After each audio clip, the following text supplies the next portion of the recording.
really wanted to get at here, just to wrap this up so we can get to live, is... Oh, we are live. Oh, are we? Yeah. No, that's what I was saying. If it hit 10, we're going live. Sweet. What I was going to say... I love these cold opens, by the way. No, there we go. No, this is great. The secret is that it is so profound, it is so big of a thing, that we already started talking about it. Screw this opening. We don't care. No. The thing is that it's not even about Snyder. It's not even about the cut. Okay? It's about what the cut means to the industry, because now we have enshrined that you can make a shit movie intentionally. You can make an absolute piece of fucking garbage and then say you'll recut it and re-release it and people will buy it again. You can now get paid for the same bad movie twice.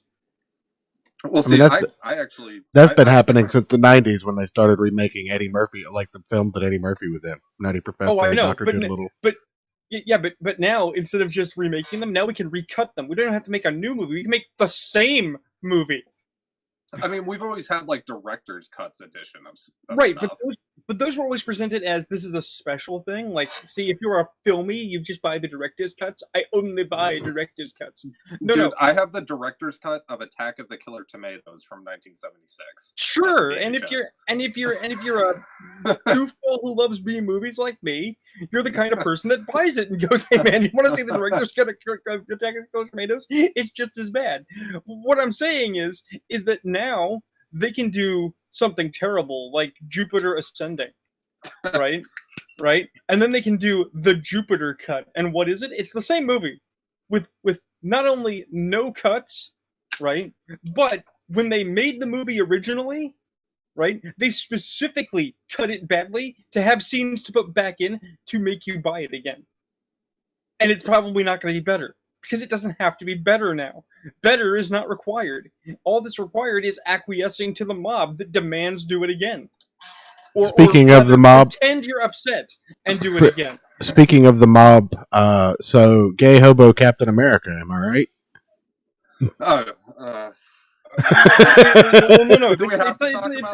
It's not even gay hobo Captain America. No. Let's really address this for a moment. It's right in the rails 1930s Captain America, 90 years late.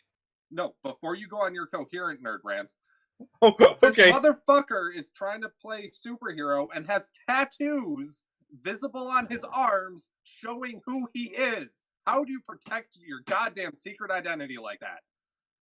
Oh, you don't. He's looking to die. Motherfuckers. He's not Captain America. What makes him any different than Captain America? Captain America doesn't wear hockey pads. No. You gotta remember, Church. The other thing is he got the shield. Okay, so no, it is no longer that there's anything ineffable about being Captain America. It's no longer a matter of honor or dignity or wisdom or fundamental goodness. It's for the law. Or a sense of American acumen. What you're saying is the shield. Captain America's shield has the same inscription that Thor's hammer on it does, right? Whoever holds his shield. Yeah, whoever holds the shield shall be Captain America and have his powers. Well, if we listen to the Twitter hate mob, Church, it's whoever shall hold the shield shall be an abusive LA police officer. I mean, no comment. Anyway, go check out the Cumanist on Twitter. What we need to talk about though before we get too deep into anything. Yes. First off, hello everybody and welcome back to the Gospel of Comics. I am your host, the Church of Failure. With me as always, my trusty co-host Ayrton McCartney and RuneKnight. How are you guys doing tonight? It's been a shit week. How about you? Has it? I'm actually doing better. My mom's over her seasonal bronchitis. Getting some shit done. I got me some new socks that are really helping, so I'm not like tired and angry all the time. Did you say socks? Yeah, socks. Okay. I was born premature, so I got shit circulation. Okay. So literally, the right footwear does wonders. All right, I can. Why was your week shit, Ayrton? It's just one thing after another, and then the worst part is, since the Biden bucks hit, the entire trailer park decided to come in one after another yesterday.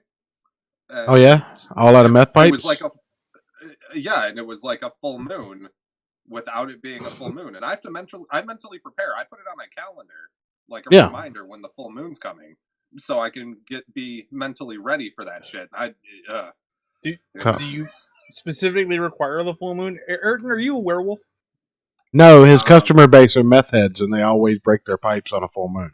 I work in retail. The whole crazies come out of the full moon. It's a thing. Well, I mean, I can safely say potheads fuck up at 7 o'clock in the morning on Saturday. That's when they fuck up. Oh well, I mean, if they're awake, most of them are asleep at that point, aren't they?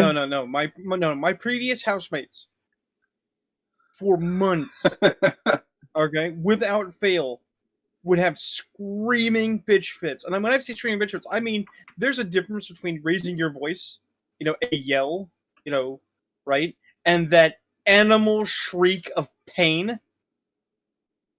Okay, the thing that fucking gets you up and goes right to your primitive brain that you must now kill the saber-tooth tiger that has entered your home.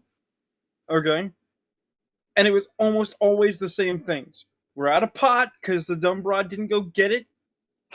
She got the wrong pot. The pot is all seeds. The pot is all stems. Stems and it's all shake. Right? or my personal favorite, the thing for the juice, the juice, the mechanical cigarette. Okay, the battery. A vape? The cartridge. No, the actual tube, the entire thing. What is that called again? My brain has failed me. A vape. Yeah, the vape is broken. Oh, okay. To the extent, I'm not kidding. I want you to imagine this: me getting my socks and shoes on, and staggering down to my folks' house to borrow cigarettes from my parents to ameliorate a fuckface so he will stay calm until 9 in the morning so another human being can go get his vape fixed and or replaced. Excellent. Also that I have peace of mind not to commit a murder. No, the best one. So these two guys come in. One is maybe in his 50s wearing Velcro shoes. And hey, Velcro shoes are okay, they're fine. Well, don't shit on Velcro shoes. And then flyers are better, but so that guy with somebody else walking in blaring some hood rap music shit on his phone that's dropping the N-word every now and then. Right, yeah. FaceTiming his white trailer trash girlfriend, trying to give her directions on where they're at, and she shows up and is like skin and bones in a tube top when it's 40 degrees out with trashy tattoos and a 90s dyke haircut. Wait a minute. Were these the same tattoos on Hobo Captain America? Worse, actually. I'm just saying, is it in fact, do we have it wrong? Is it not gay Hobo Captain America? Is it gay tweaker Captain America? I mean, I don't think he's a tweaker. That's my secret, Cap. I'm always on that. Oh, I see that you changed your avatar on Discord. Me? Yeah. Yeah. That's nice. That's Rune. Yeah. You saw that new artwork, didn't you? Yeah. He's just sitting on your shoulder, contemplating suicide, trying to determine how far the fall is. Yes. Right. Exactly. That's my life since. It's like, is this far enough for me to die, or just be paralyzed for life?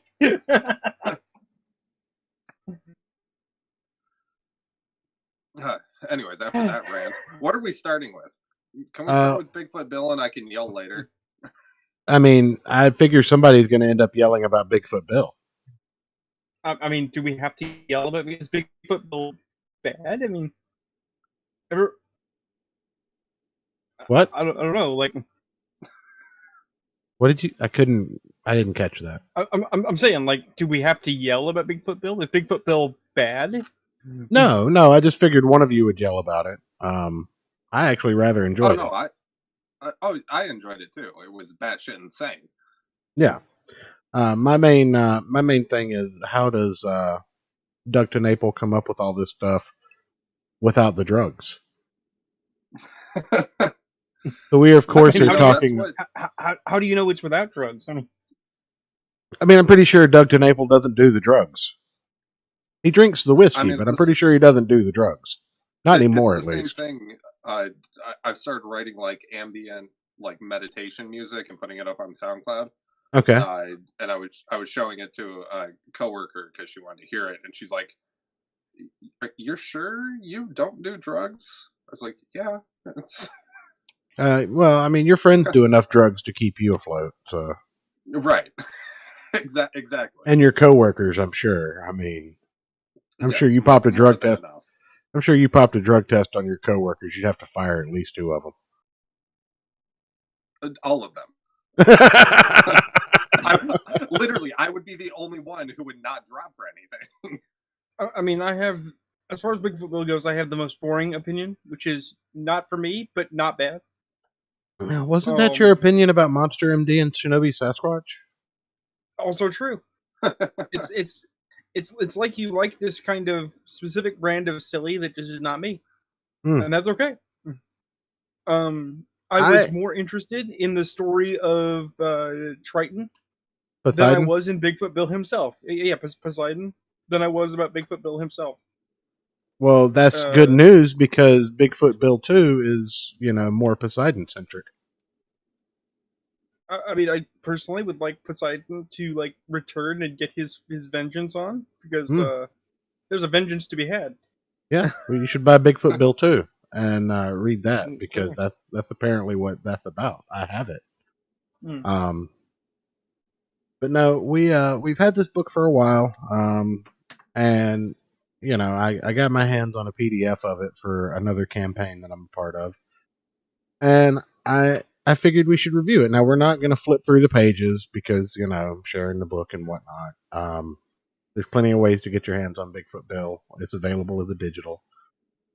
But honestly, the art style, Earthworm Jim. I mean, it's the same. It's Doug TeNapel's art style. There's really no missing it. There's nothing to confuse it with or compare it to. It's Doug TeNapel's art style. Can we actually call this Bigfoot Jim? No, this is Bigfoot Bill. Earthworm Jim is his own person. Okay. Well, I mean, because the follow-up would be, can we get a Doug? If you're listening, can we get a Bigfoot Bill Earthworm Jim crossover comic? Oh man, that would be awesome. Make that happen. that would be awesome. But he's under some kind of weird contract for Earthworm Jim, because he doesn't own it. He lost the rights to it earlier in his career, but he is doing the Earthworm Jim books under that contract. I think he's got 9 or 12 of them that he can do. So I intend to get all of them. But no, Shadow of the Mothman, I really liked it. The story is pretty straightforward. It's very Hellboy-ish inspired, I would say. I mean, that's fair, right? I caught that riff. Yeah. So, I mean, and I don't think that's a shot at anybody. I just, you see the Hellboy influence. You got the base of paranormal creatures, and Bigfoot's part of it. Poseidon is part of it, along with Cthulhu. Isn't that Cthulhu? No, it's the Kraken. The Kraken. Which, I have to say, him playing fetch with the Kraken using a shark in the opening bit is fantastic. Yeah. Yes. The Kraken's probably my favorite part of this whole book. Not going to lie. Yes. Same here. And the Kraken is, what you will see to eventually become Bigfoot Bill's outfit. So that's pretty amazing. Bigfoot Bill somehow stumbles into possessing the finger of Poseidon, which gives him power and dominion over the powers of Zeus and who else? And Poseidon. Poseidon, Zeus, and somebody else. Hades. Hades. So, and power over the Kraken. So the Kraken just basically has to do what he says. And the Mothman is an instrument of Poseidon to try and get his finger back. But the Mothman goes absolutely insane. and Bill has to shut his power down. Now you see some like almost Power Rangers-esque transformations of Bill. I think that's him taking on the power of either Hades or Zeus or both or whatever. It was the power of the underworld, I think. Well, he tapped into the underworld, but I mean, Zeus was Zeus. He could do that. I meant like the transformation thing. I swear it was getting the powers of the underworld. And to be fair to us, we were supposed to do this last week, but I slept through the show because I'm a tired boy, and you know I don't regret anything. I apologize to my co-host here for sleeping through the show because I am the one who makes the show happen, but I don't regret sleeping through it one little bit. Yeah, I was half tempted to message RuneKnight and just be a dickhead and go do it over on my channel, but I was like, you know what? I'm kind of tired too, and I think church is asleep. I'm just going to bed. Yeah, see, I mean, it worked out for everybody. The worst that happens if you guys don't have a podcast. Either A, I jump over and bother Dillard if he's doing anything, or B, I go play like Fights in Tight Spaces. I will say a little bit off topic here. We have a PlayStation 4 with PlayStation Now on it, and I was looking through it. And PlayStation Now. It's a streamable. You remember what the Google gaming system Stadia was supposed to be, where you'd like stream games to your TV? Vaguely. Well, that's what it is for PlayStation. You can stream games to your PlayStation. They have a Power Rangers fighting game on there. It's everything I wanted when I was 9 years old. Nice. Like Street Fighter, but with Power Rangers. Can you summon like Megazords and shit? Yes, you can. Oh, dude. I just want a good Godzilla fighting game. That's all I want. One of the special moves for the Green Ranger, Ayrton, is the finger missiles from the Dragon Zord. Ayrton. Finger missiles from the Dragon Zord. You mean discount Mecha Godzilla? Yeah. Deluxe Mecha Godzilla to you, sir. Deluxe? By what measure Arkansas. Is that deluxe? Or Arkansas, sorry, my bad. Why was I thinking? Why did I say Alabama? I don't know. I think I have more. I think I have more teeth than the entire state of Alabama. So, that's fair. No, RuneKnight, you have to understand something. Mecha Godzilla was great and everything, but it was a knockoff Godzilla. Dragon Zord was a knockoff Godzilla with a Power Ranger outfit. And you think that's better? Yes. Yes. Correct. I mean, you are allowed to be wrong. You are fully allowed to be wrong. Sir, Mecha Godzilla didn't have a cool flute attachment where you could control him. Exactly. Dude, you're trying to defend the idea that the Dragon Zord is cooler because it has Jethro Tull that's attached to it. Yes. Right, and you could stab people with the flute.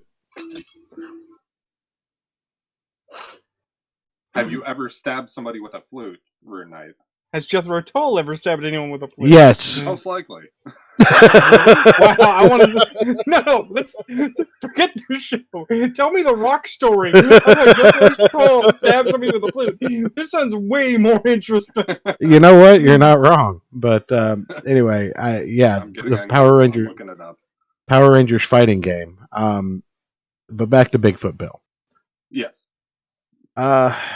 All in all, I think this is a great book. This is the notorious Doug TeNapel used Comicsgate book for anybody who's not aware of the lore. This is the book that gets pointed to that, Comicsgate paved the way for Doug TeNapel to do this, and I'm just like, no, not really. Like, he would have done it with or without you guys. Like, well, I have to ask a question, and I go forth into the internet viewers who are not there and answer this for me. Do we accuse the guy who beat Castlevania of using Gamersgate? Is that an accusation that makes the rounds? Because if so, that would be the logic. What are we saying now? Okay, so I'm a big Castlevania fan, Uh-huh. right? And Konami decided in their infinite wisdom that they don't want to make video games anymore, or at least they want to clear their moorings and recontextualize towards being shittier, because they'd rather make pachinko machines and make money for gambling because they're run by a mafia. Okay. And the guy that has been making Castlevania for the last 30 years, right, basically got given his marching orders, fuck off. So he turned around and he kickstarted, even though he's an industry insider and technically shouldn't require crowdsourcing, but he crowdfunded Bloodstained. It's not Bloodstained Symphony of the Night. It's Bloodstained something, which is basically Castlevania with the serial numbers filed off as a new IP. Right? Made a mountain of money, was very successful. People like it. But as much as I feel it was inappropriate for him to need crowdfunding, I don't recall many people giving him the red ass about it. Right? So here we have Doug. Doug apparently crowdsourced and used, interacted with Gamergate, or with Comicsgate rather, to get a book made, right? But the thing is like, could he have gotten this book made any other way? Did he need the fans to get this book made? Should we really be giving him the red ass to get it made when you got to do what you got to do? Because I do think that crowdfunding was kind of one of the only ways for him to produce a book of this caliber. Because let's take a minute and step back and talk about that for a minute. And I'll segue into another topic real quick. I got Xenotype today. okay. Well, Xenotype, I don't know if you know anything about it, Rune. Ayrton, People are mad about it. That's what I know about it. Well, as I recall, it was a book I wasn't gonna read. I always kind of looked at it as an homage to Guyver a little bit, with the principality of the story, but the artist on it was really good. Liam was kind of eccentric, and I like that about people. So I threw some money at the book, and there was some snafus in shipping because the book is coming from Australia, but Liam did jump through some hoops and got it to me very quickly after the initial problems. So there's no complaints there. The book's well made. It looks glorious. Spartan Scotsman did the coloring on it. It looks great. Very well made. Good paper quality. That's one thing that has always kind of been a stickler. I don't like tissue paper comics. Yeah. I'm a big boy. I don't like to accidentally rip corners off of pages. But but it's so much fun. Shut up. But let's talk about the quality of a Bigfoot Bill comic real quick. 2 minutes in the chokey. So your average Comicsgate book is either going to be like a square bound trade paperback. Sometimes a little like Monster MD, which showed up a couple weeks Oh ago. yeah, go ahead and rub that shit in my face. Yeah, go ahead. Go ahead. I almost fired you just for having it before me. But I'm getting the sketchbook, so it's going to take me longer to get it. Yeah, I just got that, and then the hard copy of Shinobi Sasquatch versus Monster MD, and the little goodie bag of random shit. Yeah.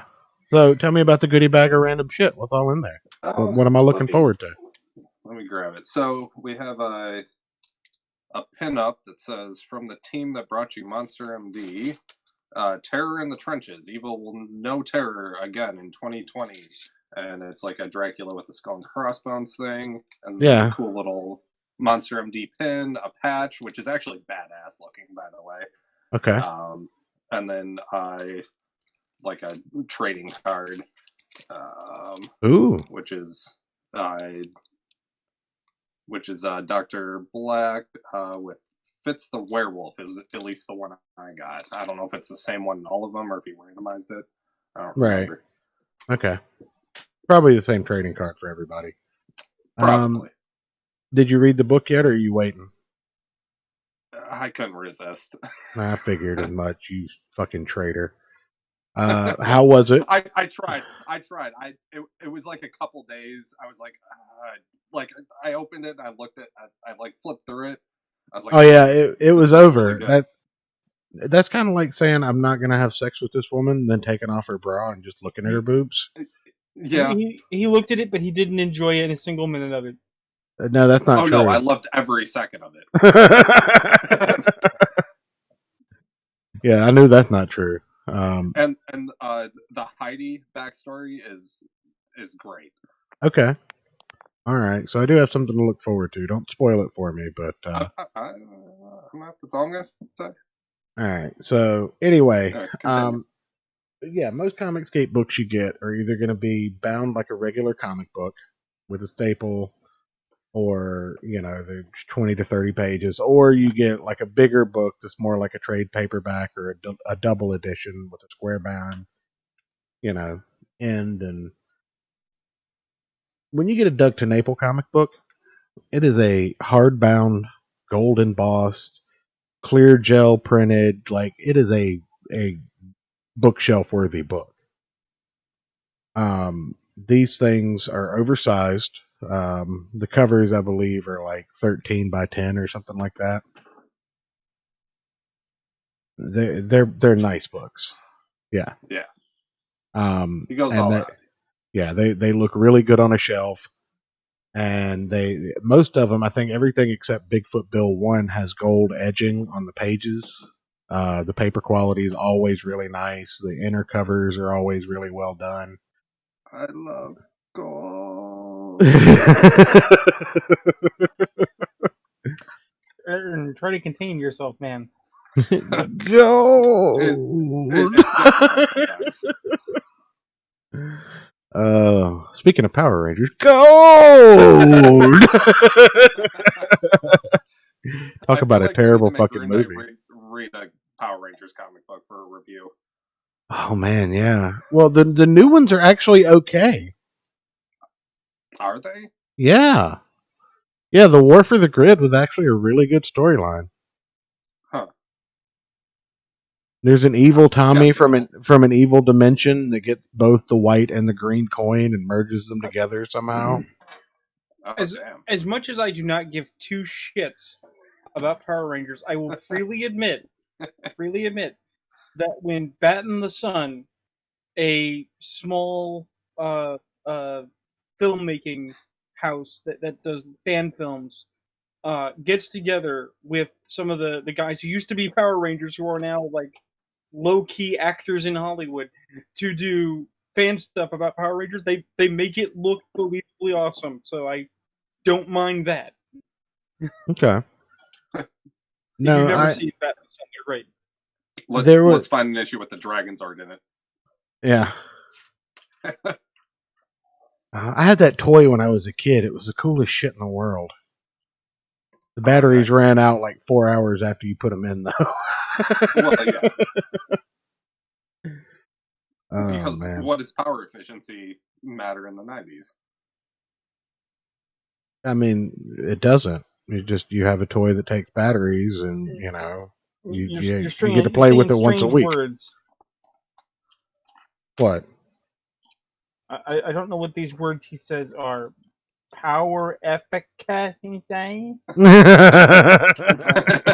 I know not these words. What is this efficiency you speak of?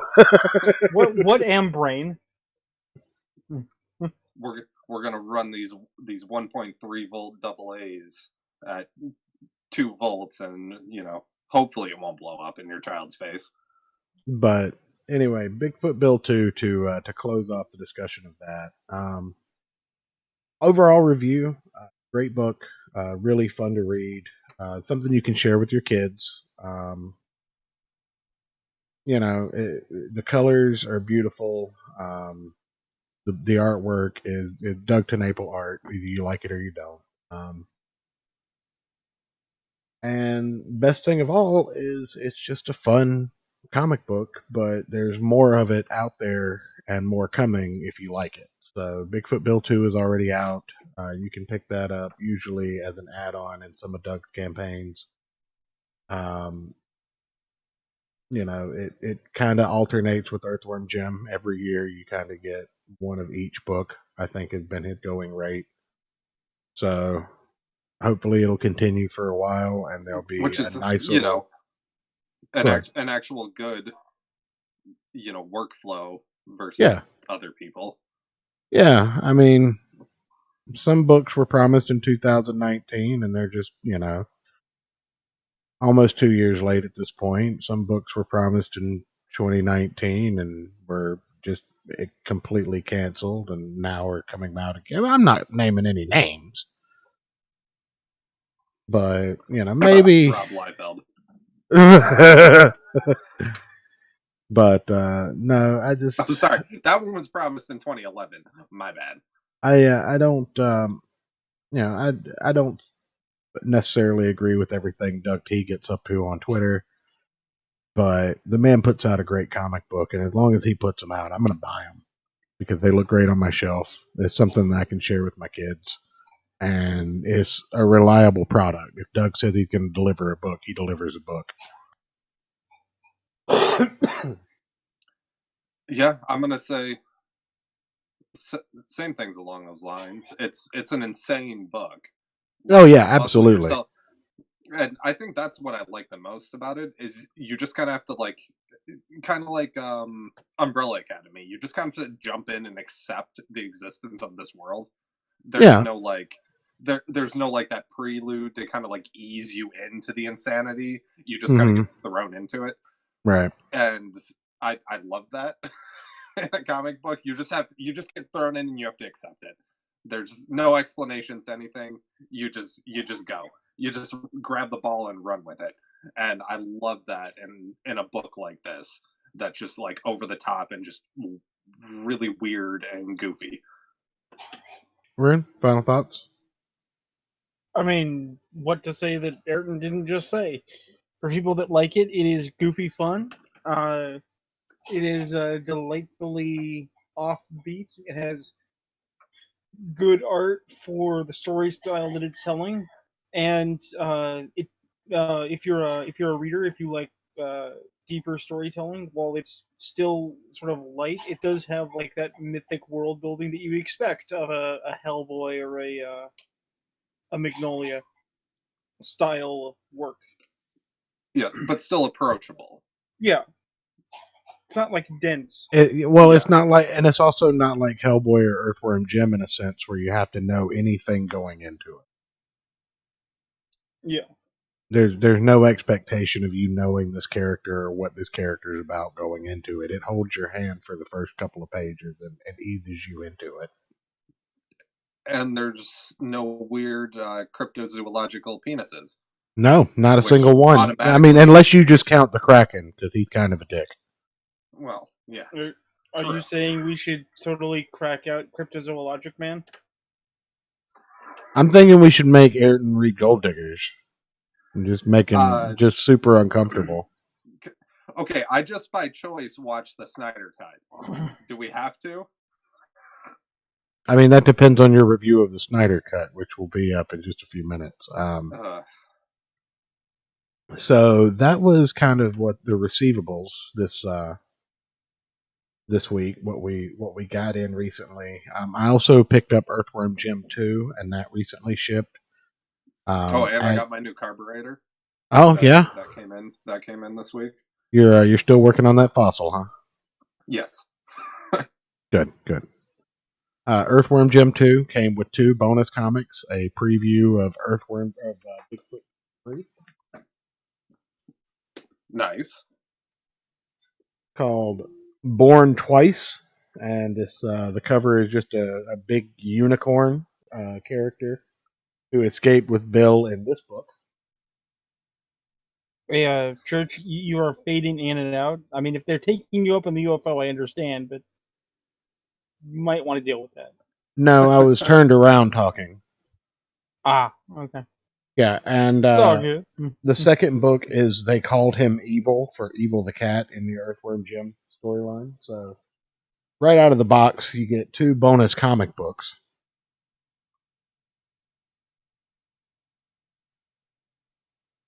You get some stickers. You get a patch of Evil the Cat. You get a print, and you get the book. So again, hardcover, thick book, gold edges. Just a beautiful, beautiful package to receive. I'm going to crack into this probably in the next week or two. So might have an impromptu Earthworm Gem 1 and 2 review on the show.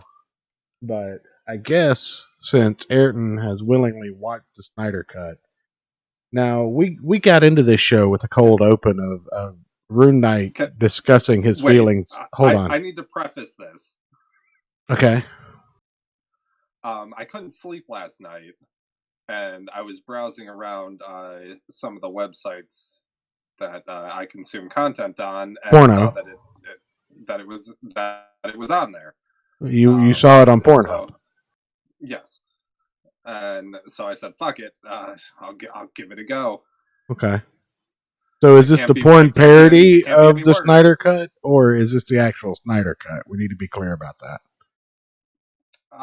Well, there were no tits, so I'm pretty sure it was the actual Snyder Cut, but I do feel like somebody did sexually assault me after watching through most of this. Okay. Well, I'm going to step away, but I'll still have my ears on. So go ahead and start your review. But before you do, let RuneKnight get in here, because we started the show with a cold open, and RuneKnight was just lightly explaining how he felt about the Snyder Cut, and no, about just Zack Snyder in general. Yeah, so I'd like to get a brief refresher on that if we could. Is he there? I have no idea, but I guess you're just going to have to start, and then... I guess. Okay. You know I love when you throw me out here solo like this. Anyways. So, the Snyder Cut. It builds character. Yeah, it does. I'm going to start with the one and a half good things about this cut. One, we actually get some characters like fleshed out a little bit. Like there's actually some good building. Cyborg actually has an arc. So does Aquaman. They don't just exist to exist. So that was kind of cool. And the half point, I guess, is not necessarily the Snyder Cut in general. It just kind of drew attention to this with all these streaming services and stuff like this, and no one wants to go to theaters anymore, which, cinemas suck.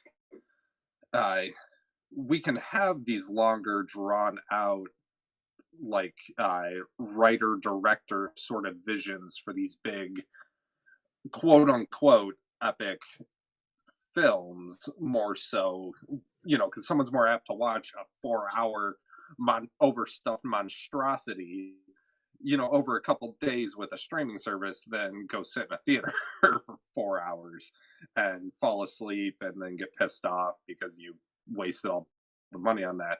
So those are the good points. And those are all of the good points to the cut of this movie. I think he broke it into 6 parts, something like that.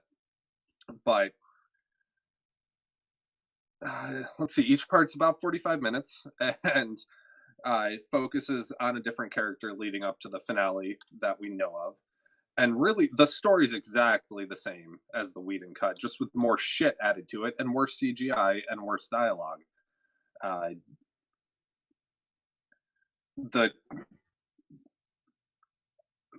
think the thing I hated the most was the redesign of Steppenwolf was actually worse than in Whedon's version, in my opinion. And the special effects were just awkward. Like there's the opening bit where Wonder Woman stops the terrorists, and you get a little bit more backstory to it, so it makes a little bit more sense where they're trying to blow up a bunch of children. but the way she moves in that fight scene, it's most noticeable with her and the Flash when he's in the Speed Force running. It's just awkward. Like, they don't move naturally. Either they're moving them too fast and it's all jerky, or with the Flash, like, the way they like animated and or mocapped him running, it's like Ezra Miller has never actually ran a day in his life. So his legs are just moving awkwardly and it just looks ridiculous on screen. Okay. So I heard that the Joker was part of this. Is that a thing? Yes, I actually fell asleep watching it before that part and actually woke up at the end of his conversation with Batman. So I have no opinion on that bit. I couldn't bring myself to go back and pull it up and rewatch that part. But now the most egregious shit. I have five things. The number of things just keeps increasing. 5 things until I remember a 6th one that pissed me off. Okay, so we all understand how the Flash's powers work, right? I mean, yeah, he taps into the Speed Force and can move faster than the speed of light. And he perceives everything around him super slow motion. If he wants to. He learns to control that later on. Right, but he's still young. Like, he's still developing his powers here, which he's still in school, so he doesn't have a lab, so he can't get electrocuted and mixed with the chemicals to get his powers from the Speed Force, so it makes no sense why he has powers in the first place. Oh, no, it makes perfect sense why he has powers. They're school labs. No, it's he could be an intern somewhere. It's not even that. It's easier than that. No, there's a scene where he's trying to work 4 jobs to pay to go to school. Right, but Ayrton, the answer is already in front of you. Why are you confused? What is it? Is it going to make me more angry? The Flash has his powers, and they are depicted how they are depicted, because Marvel had Quicksilver in a Fox movie, right? And Warner Brothers needs to catch up. Warner Brothers has inherited DC's curse, going all the way back to the 60s, which is that DC and Marvel ape each other, each trying to play catch-up with one another based on who's doing well at the time. Yes, okay, that's fair. Okay. But has nothing to do with good filmmaking at all. Whatever. Hold on, real quick. Okay. Just to touch on that subject, there's actually some urban legends that go around. I'm not sure the validity of them, but the whole monkey thing in I think it was the 90s, where every character had like a monkey counterpart, with actually Marvel testing the theory that if they did something, that DC would do it. Right. And they did. That's fantastic. The thing is, okay, there are commentators, people who comment on comics recently, who are not as read as we are, because clearly we have no fucking lives. Who they're like, see, Marvel is copying DC because their in-house reboot event is just New 52, but for Marvel, right? And it's like, because they've never read a book past 2000, right? They are entirely unaware of the number of times, up to and including the actual Crisis on Infinite Earths, that DC has just clip noted something Marvel did, which is not to say that Marvel is the better company, because Marvel has turned right around and done the exact same thing to DC. Yeah, they do it back and forth to themselves all the time. And the thing is that when Joey Q talks about how everybody being nice to each other was really stupid and we needed to go back to having East Coast, West Coast, it's like, I'm sorry to tell you, but that was never a corporate thing, Joey. That was readers. That was reader loyalty. Having slap fights in the park. Well, I have to gave a shit. I have to do it. RuneKnight said Crisis on Infinite Earths, and that came out in 85. Let me go get my bleach while you do this so I can finish my flash rant when you're done. Well, 1985 was Crisis on Infinite Earths. Secret Wars predated that, May I know. 1984. And no, I know, but that was actually an example of DC saying, "What if we did the exact opposite of what Marvel did? And instead of ramming all of our worlds into one, we'll expand our main universe into 6." Right. And then they've repeated it 12 times since then. Oh yeah, both companies. I'm just amused because every so often somebody's like, "Oh yeah, the House of Ideas is out of ideas." It's like, no, I hate to tell you, the comics industry hasn't had ideas for like 40 years, 50 years. The number of ideas is progressively smaller with every generation. Well, I mean, And there that's are some standouts that actually. Yeah, but and the thing You is, know. though, is that's as a comics fan who would love to speak well of the industry and be like, "Oh, we do some amazing shit." No, we do some stupid shit. Well, there are some gems sprinkled in amongst the rough, but there's a lot of rough to get. Yeah, it's definitely more shit than not, I would say. Well, it's like, as a for instance, people like to make the jokes about Spider-Man's radioactive sperm, right? But the thing is it's like, no, I freely admit that comic is just Dark Knight Returns with Spider-Man. It's terrible. But radioactive sperm. Radioactive sperm. Yeah. I mean, don't we all want that? No, I don't want to have No. spider babies. Well, speak for yourself. Well, especially Yeah, I because know. I actually believe that was a, I believe that was a setup for testing the waters to try and see how amenable people were to the idea of getting rid of Mary Jane. I think that current Marveldom, going quite a ways back, has been trying to figure out ways to off characters that they deem to be non-profitable because they don't understand their own fan base. Mary Jane's been on the cutting board so many times. I mean, they even tried to bring back Gwen Stacy as a clone. I know. Multiple times. And they don't understand why it doesn't work. It's like, but she's a Spider girlfriend, and you like Spider-Man, so you like Spider girlfriend. It's like, no, dipshit, no. We like Mary Jane because she's the supermodel girl next door we can't have. Why does this confuse you? We like the hot redhead with big milky titties. But Black Cat has big milky titties. Yeah, but the Black Cat, even though I like Felicia Hardy, but it's not even that. It's the Black Cat, even though I like Felicia Hardy, is just Catwoman. Yeah, it's a Catwoman Batman dynamic. It'll never work. Yeah, we know it'll never work. We don't actually want it to work.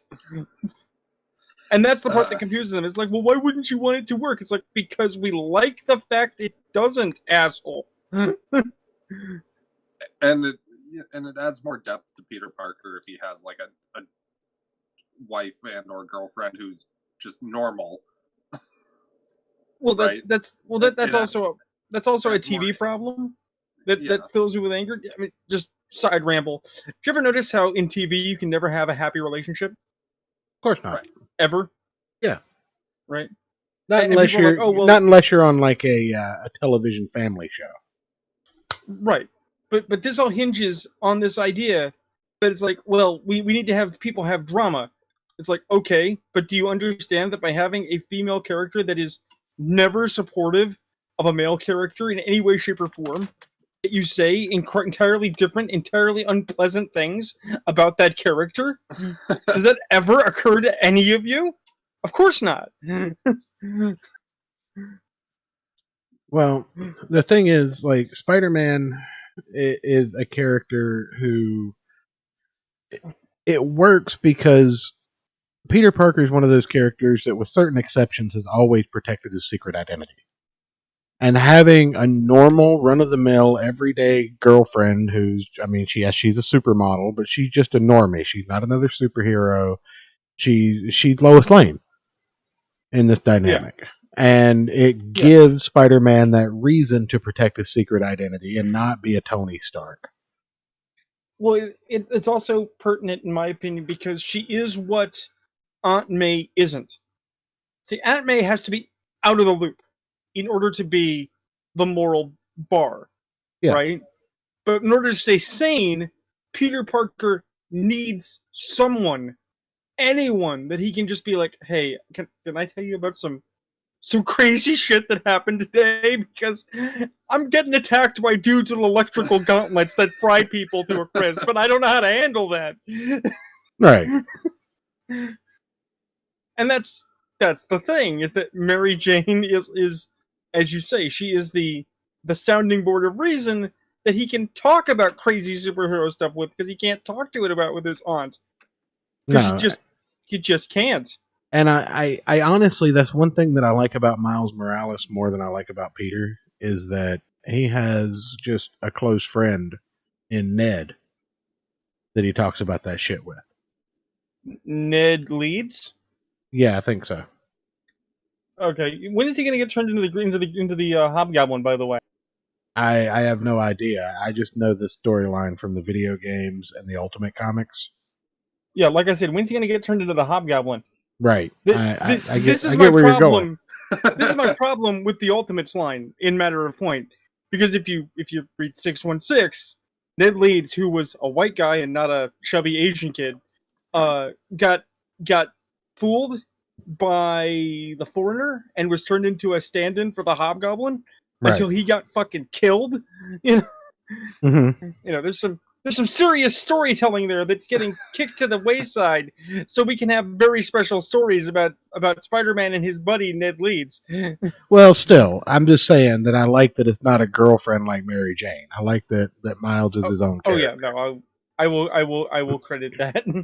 You know, but that's another aside. Like, people are going to give me shit until the end of time for liking Miles as a character, but like I said, it gets my son into comic books. Well, no, I mean, because also any character that keeps a cheeseburger in their pocket for 2 weeks is my kind of kid. Exactly. I'm just saying though, like, you know, I'm giving you a hard time, but I'm not going to give you that hard a time, because at the same time. Do you have a cheeseburger that's been in your pocket for 2 weeks? Is that no? It's just like, if you ask me, it's like, okay, Joe, so if you don't like Ned Leeds, who should Spider-Man's bestie be? And I'd be like, Harry Osborn. And it's like, oh yeah, well, when's Harry Osborn going to get turned into the Green Goblin? And it's like, that's a sad story. That is a sad story. When's Harry Osborn going to do acid and freak the fuck out and have Stan Lee disobey the Comic Code Authority again? Yeah. Should I finish my flash rant now? Yeah, by all means. Okay. Okay. So I'm gonna go finish. Wait a minute. Your flash rant was so hardcore that it transposed from the Speed Force into another continuity and turned into a Spider-Man rant. No, before you returned to the DC universe. No, that was your autistic nerd ass that took it in that direction. But no, so. I think mine was funnier. Fuck you. I give RuneKnight the point on this one. Yeah, he deserves the point. Yeah. But the worst part about the Flash, right? So there's a scene where he's in a job interview and sees a car crash happening out of the corner of his eye, and everything slows down and whatever, and he runs and stops the car crash. And then we have the scene where Bruce Wayne's introducing himself and throws the batarang, and he slows time and catches it. Well, then they keep the damn scene where him, Batman, Wonder Woman, and Cyborg are talking to Commissioner Gordon, and Commissioner Gordon does the turn around and turn back, and everyone's gone except the Flash, and he looks around all confused, like he didn't see them all leave, and he goes, "Oh, they just disappear, don't they? That's rude. You perceive things in half the time everybody else. How did you not see them leave? Ayrton, yet again. Fuck. Ayrton, yet again, remember, they have to do it because Marvel did it. Because it was funny when Joss Whedon had everyone making quippy snark jokes. It would have been funny if only Batman disappeared and the three of them were still there and didn't see how he disappeared. It was never funny. That would be amusing. Batman was the only one that disappeared, but the fact that the Flash didn't see it happen, he was the only one still there, and then proceeds to just speed away. No, man, that's just it. It was never funny. Even if it was passingly funny, it was never that funny. No, it's not that funny. It's mildly amusing. That's why I said I would give it a pass if Batman was the only one that disappeared and the three of them were left there standing confused with but Commissioner here's the Gordon. thing. That would at least be clever, more clever. But do you know what that means? Do you know what this means for that Zack joke? Snyder's a fucking hack. He's a hack. Well, no, we knew that. No, we knew that. But do you know what it means contextually? No, what? It means that the Flash did see them leave and did stand there sarcastic asshole, and decided to be a sarcastic asshole to Jim Gordon because he could. And Ezra Miller's still terrible as Barry Allen. But everything is terrible. No. Here's the thing. The reason I'm not watching the Snyder Cut has nothing to do with whether the Snyder Cut is good or not. It has everything to do with Zack Snyder is terrible. Oh, the movie cannot be good. It's not. The only thing that's good is he fleshes out the characters a bit and makes some things that were random in the original one make a little bit more sense. But so the Flash is the most egregious. Yeah, but man, all that means is that if they had given Justice League another year without having a recut, it would have been passable. Not even good, passable. I don't know. Passable? No. Sure. No. If we're really gonna address this giant stinking anus, okay, then let's call it what it is. All right. If they wanted to have a Justice League movie, they should have taken the hit and said, we can't recapture the initiative, right? And they should have started with single hero narratives and done them right from the get-go. Well, yes. Don't try to copy anyone. Don't try to fast-track it, because the fact of the matter is that even though Shazam and Aquaman were good, and I'm told that Wonder Woman was not terrible. No, Wonder Woman was boring as shit. It was Captain America, but World War I. Yes, but I'm told it wasn't. Yeah, but I'm told it wasn't terrible. No, it was shit. Okay, it wasn't Suicide Squad level bad. Okay. Okay, that's fair. Instead of getting 3 okay movies and 1 terrible movie and turning Justice League into a retcon for that terrible movie so we can get Superman back, right? They should have, let Ben Affleck make the fucking Batman movie he wanted. Really. Okay? Yeah. Any number of things other than this. Because what did we get? We raced to a Justice League movie we were not ready for. With characters we were not ready for. It should have been the Dark Knight. Does not make sense. Hold on. I'll let you guys go on. It should have been a Dark Knight Returns movie with Ben Affleck. They already did that. No. It should have been a real Dark Knight's Return movie with Ben Affleck. But then you can't have Jesse Eisenberg acting like Max Landis on screen. Yes, but he was supposed to be fucking Lex Luthor. So no, you can't. Yeah, but that's the thing. They couldn't do Dark Knight Returns. They couldn't do Justice League. Anything Zack Snyder touches is shit. The only person who is even vaguely worse than him is the guy currently in charge of Star Trek Discovery. Ooh. Yeah, I can't even remember the dude's name. I'm sure I'll fucking look it up. That's not the point. My point is that this movie was doomed from the get-go. Yeah, Alex Kurtzman.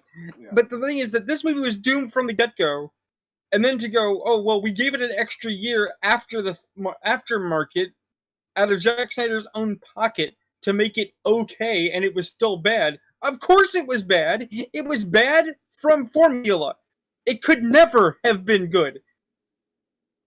The sad fact of the matter is that when your movies are so bad that I'd rather watch Thor: The Dark World, you're fucking up. Oh man, yeah, that was the first Marvel movie I fell asleep during. Right. I saw that with my ex. And hated it. And I didn't just hate it because I was with my ex. I hated it because Jane Foster is fucking boring. And now we're going to get a Thor movie with Femme Thor. And it's going to make my face hurt. And I'm still looking forward to it more than whatever excrement Warner Brothers decides to vomit for. No, Rune. I have a worse thing that you're going to hate specifically. Okay. So challenge me. So they're talking about the first time Darkseid tried to use the mother boxes, right?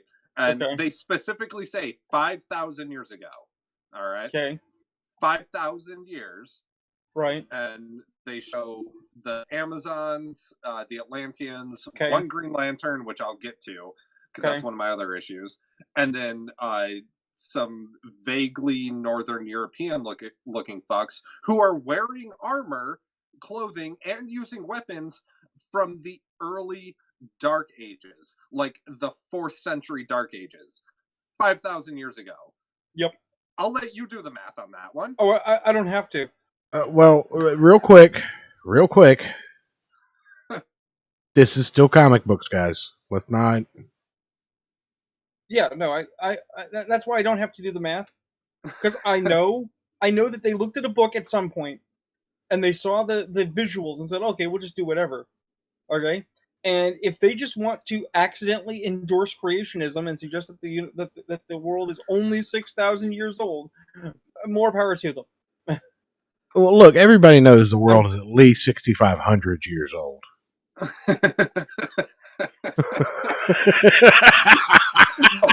No, but the thing that's retarded about it is the Amazons and shit that are supposed to be like the super ancient Greeks from like the Greek god, like classical Greek era, are using weapons and armor from that era, but the Europeans somehow are 2,500 years ahead of that progress. Get fucked. Oh no, what's wrong with you? No, it's standard DC Warner Brothers thought process. It doesn't matter.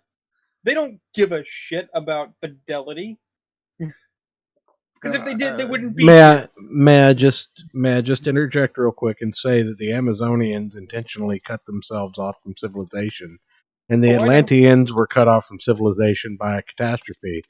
So it's not completely unheard of the idea that they might be technologically hindered. I mean, for fuck's sake, people in Africa don't have smartphones. let's just go in it logically. Okay, so why are the Northern Europeans... My man Umbuku over there calls me on a razor every week.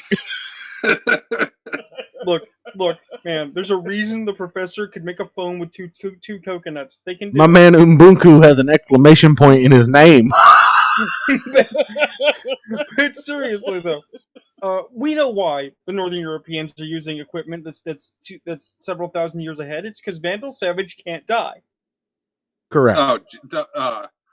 But the thing is that that's no excuse. If you didn't lay the groundwork for that before, it doesn't fucking matter now. Well, here's one thing that I'm upset that never happened. See, Bruce Wayne got shot back in time, right? Because of in comics, we're talking about comic books again here, people. I read it. Darkseid's like gun, a Mega Blast, whatever. Yep. Instead of killing Batman, just sent him back in time to the dawn of man. So now Batman is iconographical, like... No. The implication is that everyone that he has ever zotted with the Omega Blast has been sent back in time within their own lifetime and lived forward until they met themselves and caused Paradox that caused them to explode. But Batman went back in time to the beginning of time and caused Batlore to reign supreme. Right. Because one man didn't like the idea of an occult bat spirit, and so had to, quote unquote, deconstruct the mythology to create the idea that Bruce Wayne instead has lived forever throughout time and has been the Batman multiple times. Yes, he has. And the reason that that's amazing to me so is that Batman copy it. Is that they really missed an opportunity to create a Flashpoint 2 timeline. Oh no, they totally did. By having Batman kill Vandal Savage in the past. Right. Before the meteorite strikes. Well, no. Even after the have him just completely hamper Vandal Savage. Maybe not kill him, but completely hamper his progress throughout history because he knows about him. Oh no, I'll do you one better.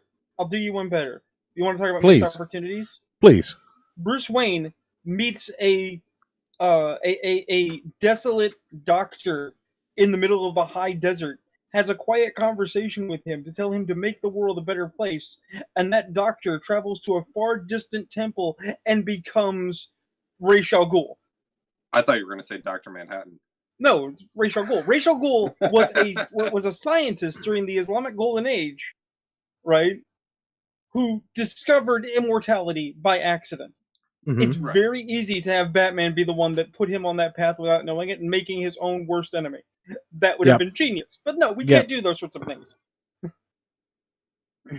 Well, no, you create Flashpoint too by having Batman thwart Vandal Savage throughout history, and Vandal Savage being like a number one Batman villain in the present becomes a thing.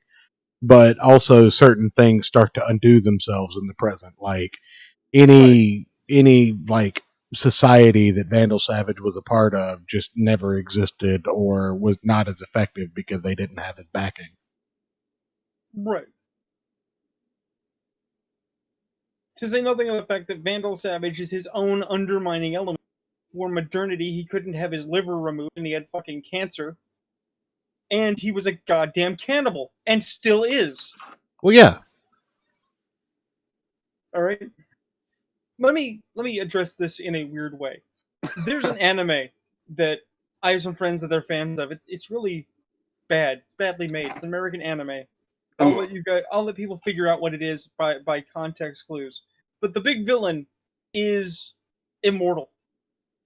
And part of the problem is that they have to fight this being that is, if they kill them, they just come back. Is it Rick and Morty? No. Oh. And I will credit that the entity has some weird fleshy shaping powers that help, but they still haven't addressed my basic question, which is why did the immortal hero that contests them not cut off her arms and legs and leave her in a box for thousands of years? Because that's only a flesh wound. Right, no, obviously. But here's the thing. Batman won't kill. Okay. Vandal Savage is an absolute monster whose existence will continue to terrorize and destroy lives, but you can't actually kill him because he's fundamentally immortal. But he's not regenerative. And you're telling me that Batman didn't have his arms and legs cut off, put him in a box, and bury that box somewhere where, like, under a bat cave, never to be found again? Fun fact, so far, I'm immortal. Sure. Negative Ghost Rider, that pattern's completely full. No, I'm just saying that, you know, if we're saying that Batman's limit is he will not kill, but he's perfectly okay with maiming and mutilation, there are people that could be removed that are problems that could be handled with, you know, chemical lobotomies. Right? Everybody's like, well, Superman lobotomized Darkseid in that alt reality, and that's awful. And you're telling me Batman never has? Well, he's got syringes, man. Here's the thing: if you do that, then you lose like the replayability of all those villains. You can't lobotomize Batman's rogue gallery just like you can't with the Flashes. Like there always has to be a Captain Cold and a Weather Wizard, just like there always has to be a Penguin and a Joker. But what I'm getting at is that you're saying that in the Batman Through Time story, they missed this point, this viable point to create a Flashpoint 2 event. Yeah, because they actually point out that Vandal Savage appears several times in this story arc, right? Yeah.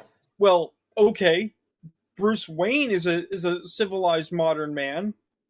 Don't tell me the Bat Tribe didn't just cut Vandal Savage to pieces and throw those pieces around in the air while dancing under the gory moonlight, because guess what? Fucking cavemen, yes they did. Sorry. All right, Ayrton, I think it's a good time to finish up your list. To rein this back in.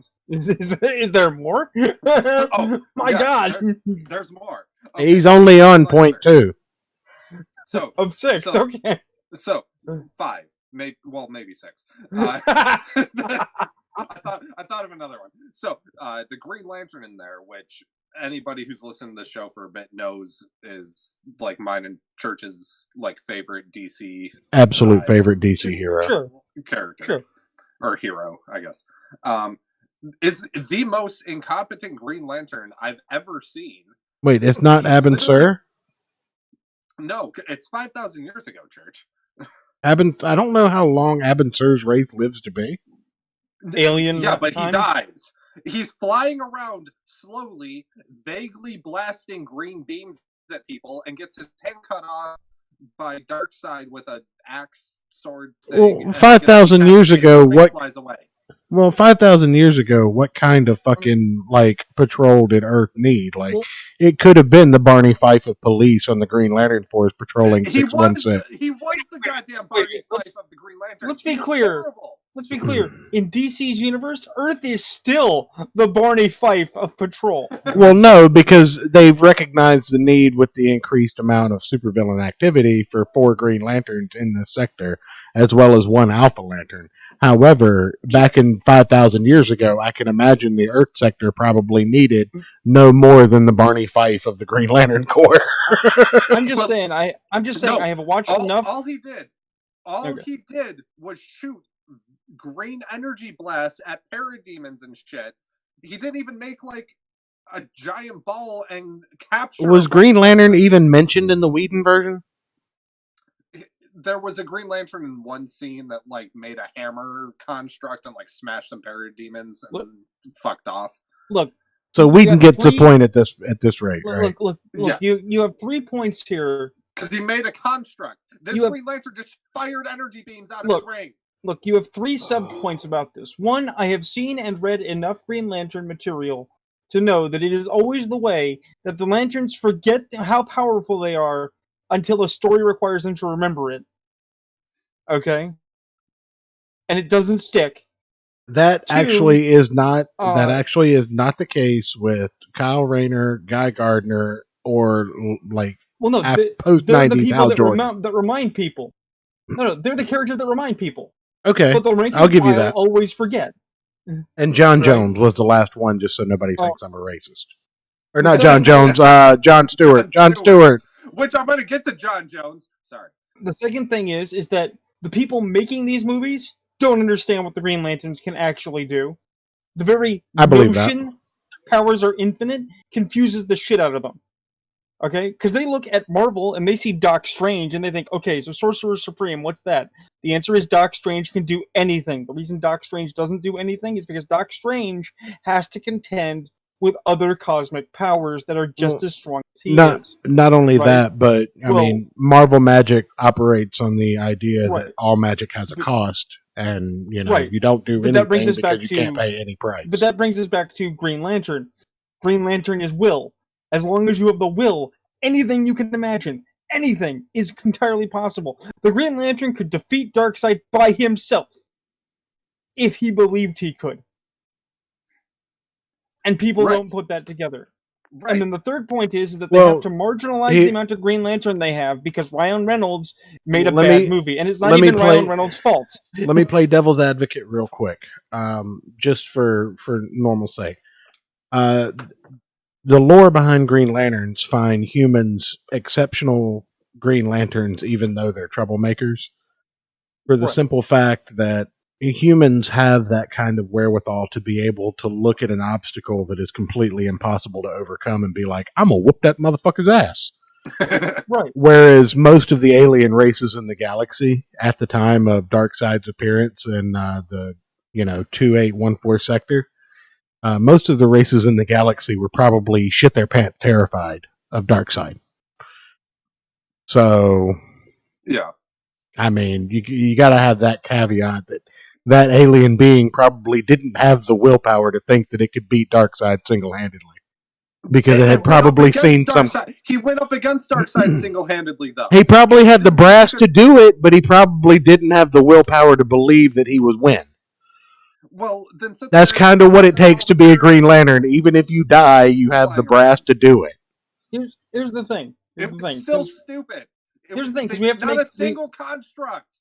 Here's the thing, because we have to make the Marvel. Hold on, Rune. I got to argue with Ayrton on this, just on basic principle. Okay. He didn't make a single construct because he was shit his pants terrified of the goddamn cosmic death bearing down on him. Well, then he's a fuck ass and should fuck off. Yes, but that was kind of the point of the scene, from what I understand. Yeah. But the thing is, we have to make the Marvel comparison again.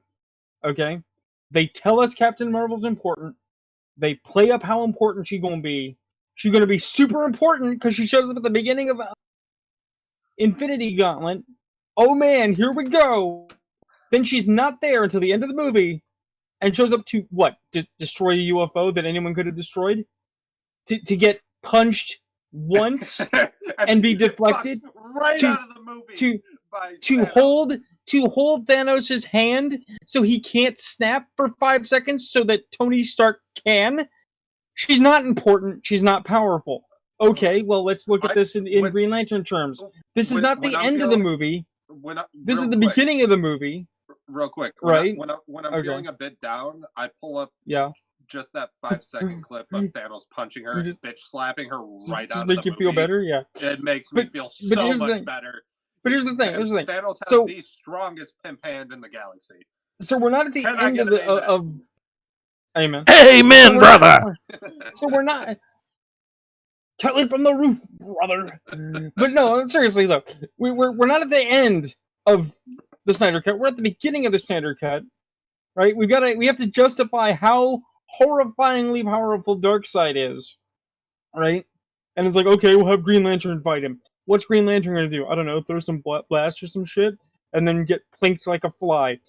If this is how they handled it, then this is where they completely missed the opportunity. Because if you want to show how monstrously destructive Darkseid is, you are in fact correct, Ayrton. Go with the constructs. Go with the over the top. Show how profoundly powerful a Green Lantern is, and then show us Darkseid shutting him down, and the Green Lantern losing his shit. In order to make it an impressive fight, though, you'd have to have multiple Green Lanterns. And I think the whole point was... No, I don't think so. Because that would overpower the Green Lantern. Very few Green Lanterns are already powerful. Yeah, but the thing is like Darkseid can kind of walk through Green Lantern constructs and then break the arm off that holds the ring of the Green Lantern. That's kind of how horrifying his power level is. Right. So but if they did it right, so if the Green Lantern was like in there, like, you know, flying around, you know, doing all this cool shit, like taking out, you know, his minions, doing all this stuff, and then gets to Darkseid, and Darkseid just fucks right through the constructs, I would have been okay with that. But no, this Lantern just flies up to him, blasts him a couple times, and then gets his hand chopped off, and then gets killed. Can we address one of the gorillas in the room here? The Gorilla Grodd in the room? Real quick, we'll address the Gorilla Grodd in the room, and then we'll move on to the next point. Okay. I hate the fact that Darkseid is presented as a big growly monster. Okay. Especially since they have the right voice for him. The guy's available. He's in the book. He's alive. He'll do the voice work. Michael Ironsides was the best Darkseid ever. Okay? I didn't like how they did it in the anime, the Western anime DCAU version of Darkseid's invasion. I don't like how they're doing it in the Snyder Cut. They fundamentally fail to understand that Darkseid is not Thanos and is not a big, growly monster. Darkseid is a darkly intelligent, subtle, and, you know, eloquent character. Darkseid is very much under the Roosevelt scheme. He speaks very softly so that you lean in, so he can fucking brain you.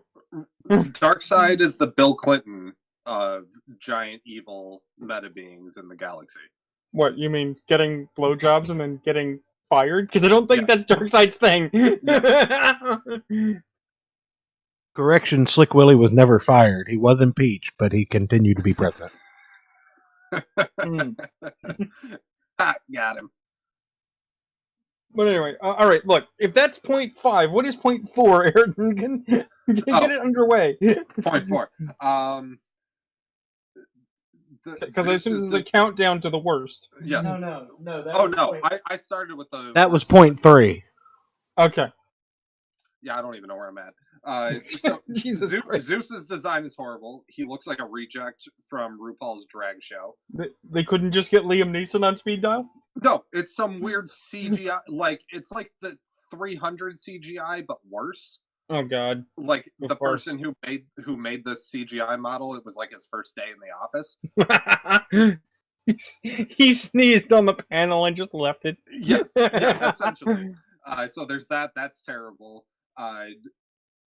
If you took out every single unnecessary slow motion shot of Jason Momoa taking his shirt off and jumping into water, you would save 45 minutes off of the runtime of this. Oh, so you mean everything that every you mean every shot that Zack Snyder made? Okay. Yes. The sound design. Zack Snyder seems to fuck. like his slow mo. He thinks it's important. Holy fuck! The sound design, or not the orchestration, like the musical backing of this is terrible. There's a scene where they're walking up a staircase and there's like some slow, like plotty, like metallic, like early Metallica heavy metal sort of thing happening while they're walking up some stairs. Whoever did the sound design for the soundtrack of this, they might need a helmet. Like whoever did that, I didn't look it up because I didn't care enough, but I feel like I need to, and I need to send them a helmet because they're functionally retarded. It is the worst sound design I've ever heard. They tried to add like some of that like big epic like Lord of the Rings sort of thing with like big like string pieces with like blaring horns, but in like awkward places where it doesn't make any sense. That was to me that was the worst one because that just drew me right out. As a musician, I pay more attention to sound design than like normal people. Yeah, no one's going to question your expertise. But like I was just like, who, what?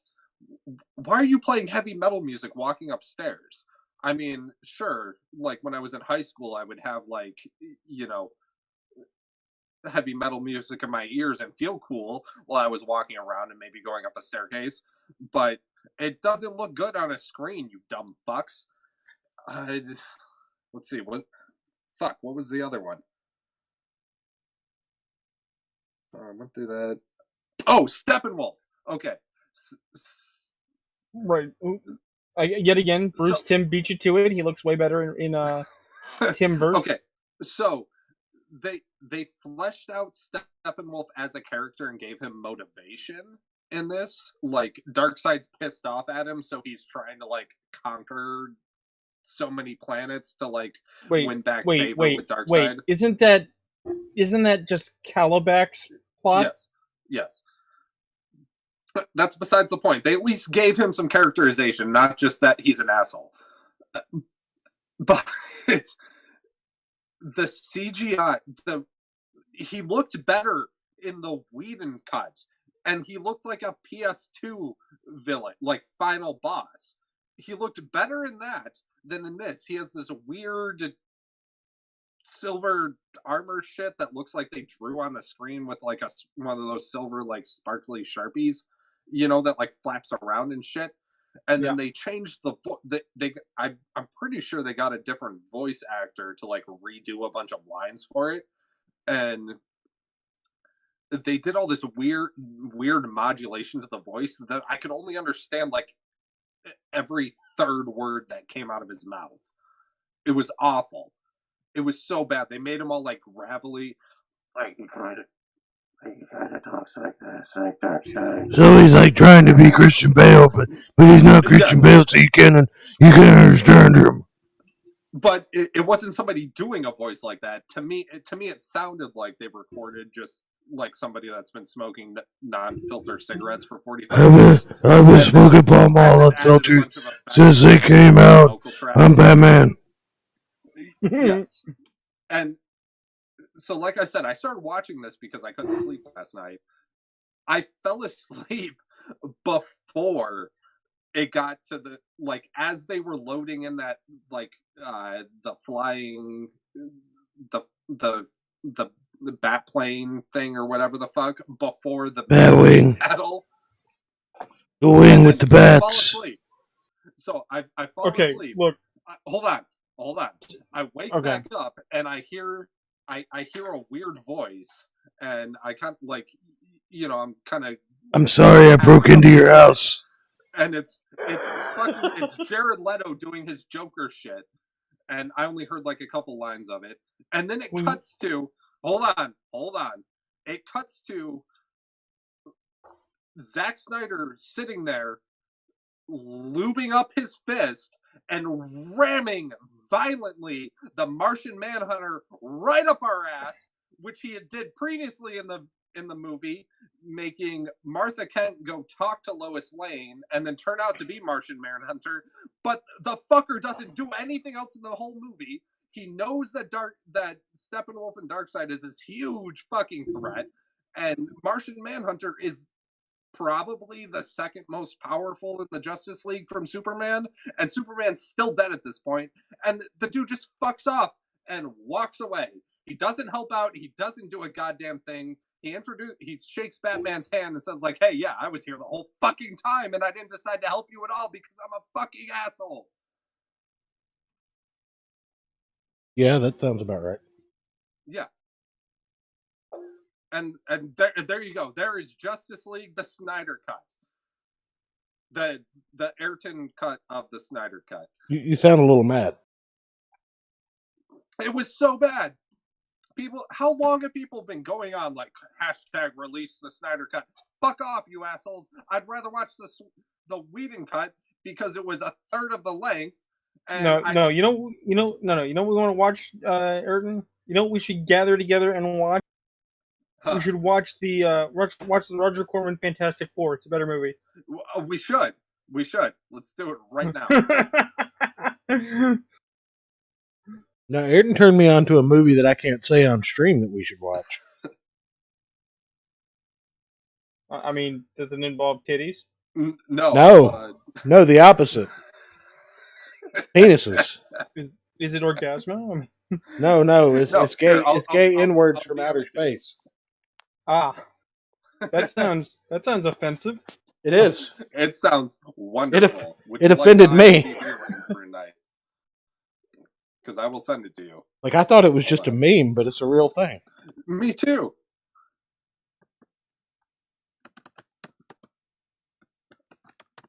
Yeah, we totally need to do a private stream night and watch this. But no, what I was gonna say actually is Church. Well, I will speed up on the theory of playing DC Deck Builder with you if you Batman the entire time if you have Batman cards.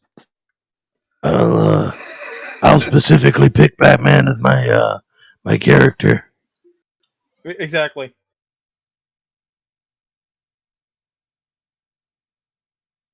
You got a deal. Okay, this sounds like a plan. Maybe we could play the Darkest Night edition with the War of Light, and I can be White Lantern Batman. Is that a Batman option? That's a Batman option. I've had White Lantern powers. There was no hood though. Okay. I was in all white. That probably means I was oppressing minorities. No, that's Bryce White, the White Knight, who fights for... I'm the White Knight when I'm the White Lantern. Have you not seen that Cyanide and Happiness? I'm going to have to cut the Batman voice out for now if I want to do it for a whole stream later. I know, because Just it's hurting your throat. smoke a whole pack of cigarettes, you'll be good. I'm going to smoke a whole pack of cigarettes. No, is that the plan? We're gonna practice this game, we're gonna play it, and then we'll play it on stream and do funny cartoon voices. Yeah, basically. Okay, that sounds doable.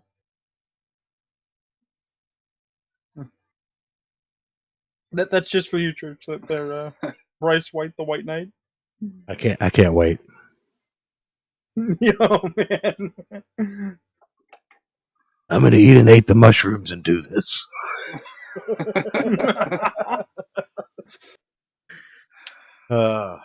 Anyway. So I think that's all the topics we had for this evening. I was waiting around to see if Larry was going to jump in, but it doesn't look like he is because he's a bitch. Larry, if you're listening to this later, you're a bitch. Fresh News 24/7 says higher taxes, less death. Taxation is theft. I don't believe in taxation. So Church, if you go look at the live show chats, I don't know if you saw this particular thing that happened on Twitter. I'm not going to say what it is yet. Live show chats. What's just above what RuneKnight posted. I screenshotted this the other day. I saw that. Oh, that's a screenshot. Yeah. When, you see that shit? I do. I remember. Oh man, I'm gonna pull this up for the chat, the non-existent chat. I mean, I just realized who was posting it. Now I'm confused. Could someone please explain to me what I am looking at? Didn't once upon a time didn't somebody cancel somebody else for? You know, my memory's a bit rough, but I believe somebody who we talked about at the beginning of the show might have been canceled by somebody who also tweeted this out that I grabbed this screenshot of. Maybe. I mean, that's conjecture. Well, I got Ethan Van Sciver, the real victim here, with a check mark on Twitter. Pride is a sin. I believe Mike Miller caught shit over him tweeting "Pride is a sin" during Pride Month. So this is interesting. Ethan is on record saying you can't say that shit, all that kind of thing. Also using the F slur against Pan of War campaign. When Pride is a Sin was a big deal. So I don't know. I haven't really been big on Ethan Van Sciver these past couple of months. But you know what? It's cool. I just don't have to buy his books. Yeah, I wasn't sure if you had seen that one or not. I didn't see that. I didn't. I'm glad you shared that with me. Thank you. Yeah. So, other than that, Sunday, but... did you hear Zack Snyder disavowed Geeks and Gamers because of their link to the alt-right or whatever? Aren't you an alt-right influencer according to the internet? According to the internet, I am.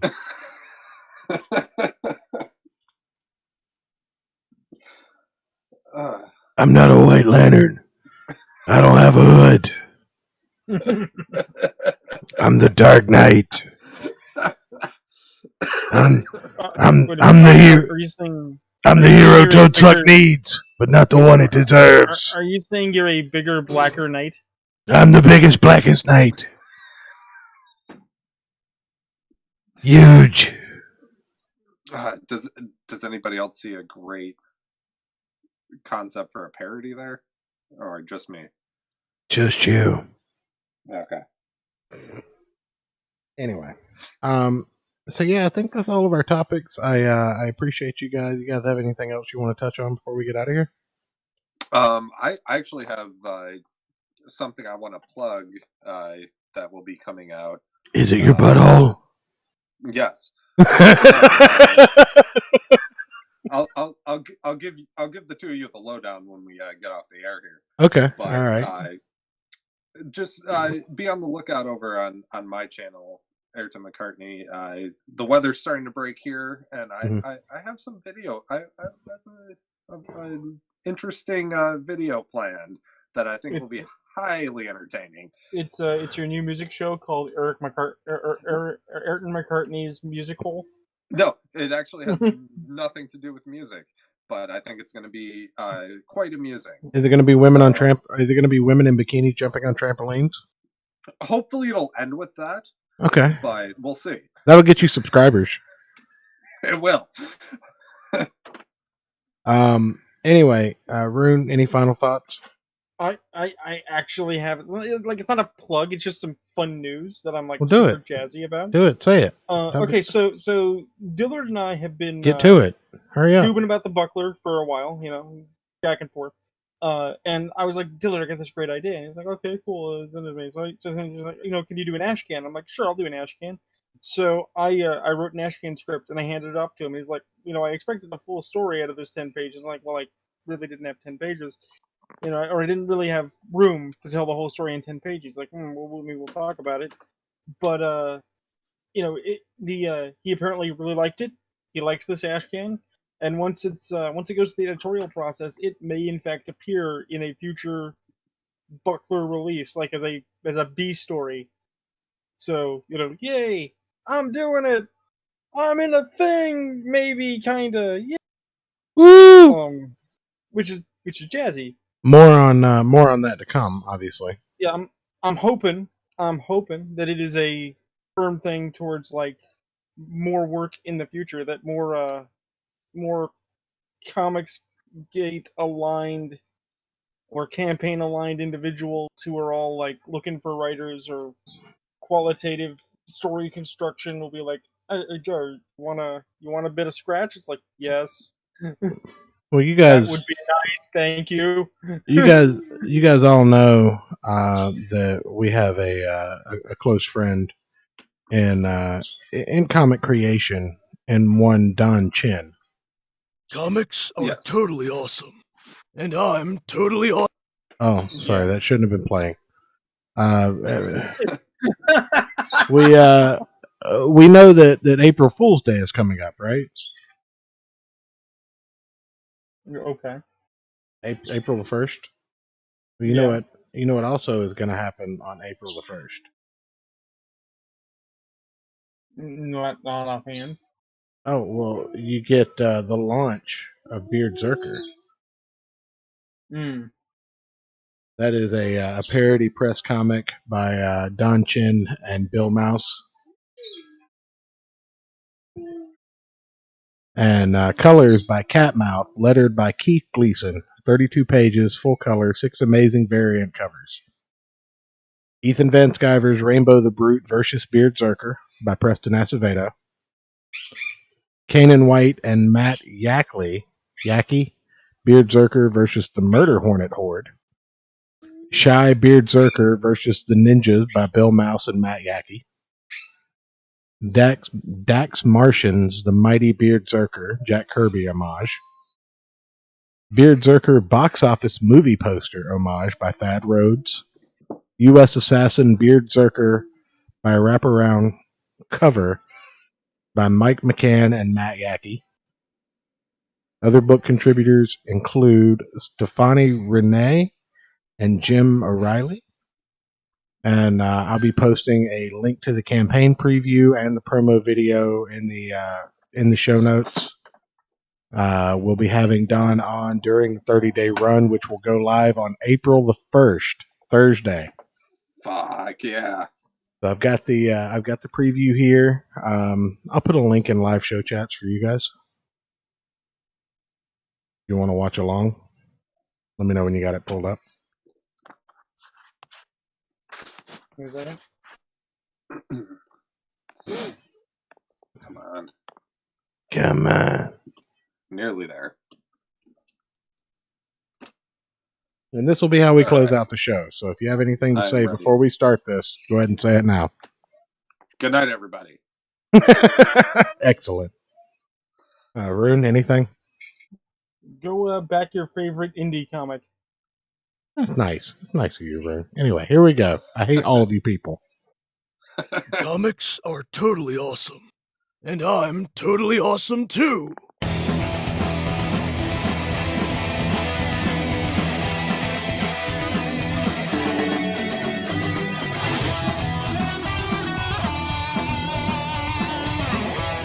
Beardzzerker has everything you want from a comic book.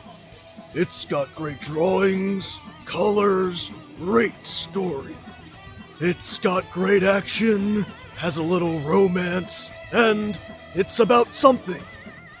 Not just any something. It's a parody of some thing.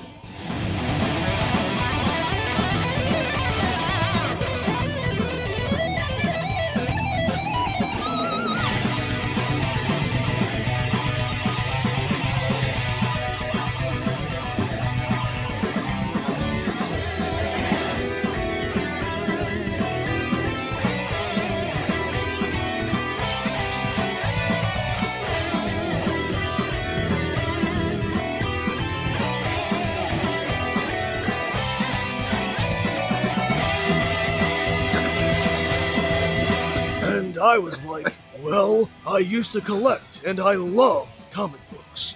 And they were like, so, did you ever want to make a comic book? And I was like, yeah. And then Parody Press was like, oh yeah. So they made a comic book that's a parody of my comic book. And it will probably be pretty hilarious, because that's what a parody is. Or at least what it's supposed to be. You know, this idea of kind of like a rock and roll warrior. Someone in an altered state. Someone with a big guitar axe. Then a pet cat that's from the hood. Just out of control. Speaking of out of control, there's his beard. It gets bigger and longer throughout the book until it takes on a fantastical life of its own. It's like, whoa! So, check it out. If you do, I like how they just used a beard brush for that. Making it. But honestly, I didn't really do that much, other than rambling on about comics and books. I mean, comic books. Wait, what was I saying? Oh well. Enjoy! Beardzzerker from Parody Press. Back it today!